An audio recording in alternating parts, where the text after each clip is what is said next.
Wala nang edit-edit, ito ang kwento. Nandito kami ngayon sa Sitio Pandan, Barangay Claudio Salgado sa bayan ng Sablayan, kung saan nagkakaroon na ng forced evacuation para sa mga residente dito sa lugar. Dahil makikita ninyo, talaga patuloy yung pagtaas ng tubig sa area matapos umapaw na rin ng mga kalapit na ilog dito. So ngayon, ayan, nakita nyo diba? Inisesa nila talaga yung mga bahay to convince the residents na lumikas na dahil nakakapangamba sakaling magtuloy-tuloy itong pagtaas ng tubig sa area. Halos nandun lamang mga kapatid, no? Yung ilog doon sa area na yon, kapag nagtuloy-tuloy yung ganitong lakas ng buhos ng ulan, hindi malabong tumaas yung tubig.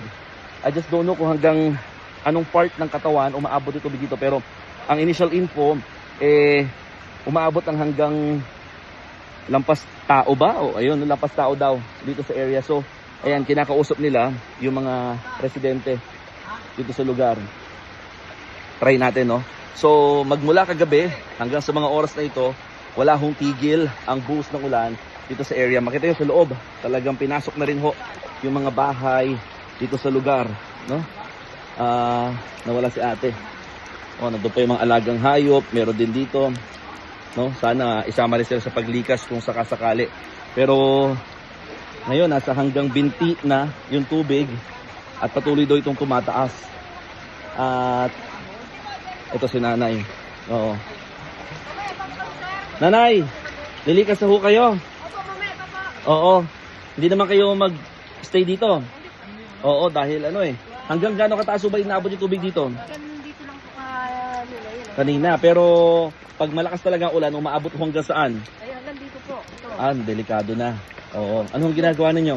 Ilalaga po, sir. Oo, kaso palilikasin na kayo. May lang po kami. Oo. Kaya pa naman namin may bangka po kami. Nandiyan po. May nakaready kayong bangka, pero lilikas ho kayo. Opo. Oo. Sige ho. Ayan, si nanay. No? Mukhang sabi niya, dito daw muna sila pansamantala, pero lilikas niya sila in a little while. Meron naman daw silang bangka. Mukhang sanay din sila eventually, no? Pero dito, teka lang, medyo maputik na mga kapatid, no? Dito sa area. At talagang pahirapan sa mga residente.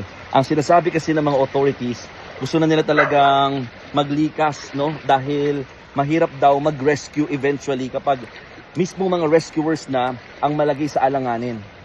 So, ito halos lahat ng buong kalsada hindi na talaga makita yung daan dahil nabalot na siya ng tubig, no? Pahirapan nga maglakad Medyo may putik pa yung nalalakaran ko So, check natin dito sa ibang area.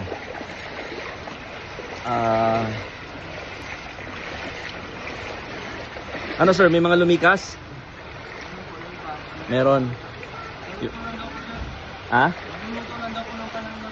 Magluluto lang doon ng pananghalian. Pero yan, may mga nakaready na rin sila mga bangka dito just in case yung mga residente dahil nga talagang bahain itong lugar. So, andito rin naka-standby na yung mga rescue vehicles at may isang truck dyan para nga sa paglikas ng mga residente. O paano? Ako po si Mon Gualvez ng News 5 at yan, ang istorya ngayong araw.